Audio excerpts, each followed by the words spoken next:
Besides, your name isn't Jack at all, it's Ernest. It isn't Ernest. It's Jack. What? You've always told me it was Ernest.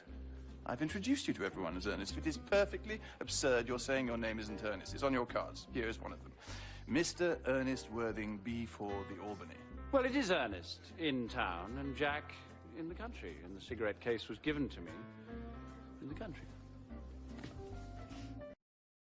However, Wilde establishes a discrepancy with the fate of Bunbury, Algernon's fantasy character. Bunbury was quite exploded toward the end of the play, one of the only fantasies that didn't become a reality. This contradicts the previous theme Wilde had displayed through each character. However, Bunbury had been slightly different from every other fantasy in the play. Rather than an addition to his reality, like Ernest was for Jack, Bunbury was an escape from it. Algernon exclusively used Bunbury to avoid his responsibilities and social expectations.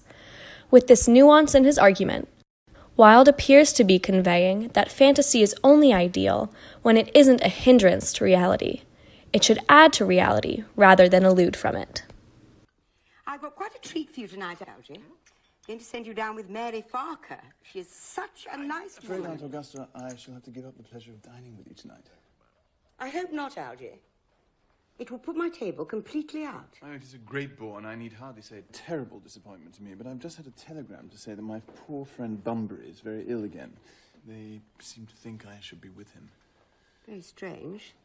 This Mr. Bunbury seems to suffer from curiously bad health. Yes, poor Bunbury is a dreadful invalid.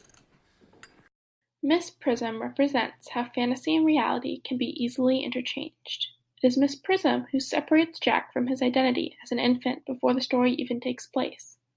While taking Jack for a walk, she mistakenly placed the 3-volume fiction novel she was writing in the bassinet and put Jack in her handbag, which she left on the train. One might think that it would be impossible to confuse a baby with a book, but in this case, they both embody something bigger. The novel represents fiction, or fantasy, and Jack, reality. It is in this seemingly impossible mistake in the following loss of the handbag that reality and fantasy are interchanged. After Miss Prism discovered her blunder, her abandonment of baby Jack, and with him reality, she abandoned fantasy as well, leaving behind the 3-volume novel she was writing. In doing this, Wilde reveals how fantasy and reality can easily be confused, yet mistaking one for the other has disastrous consequences.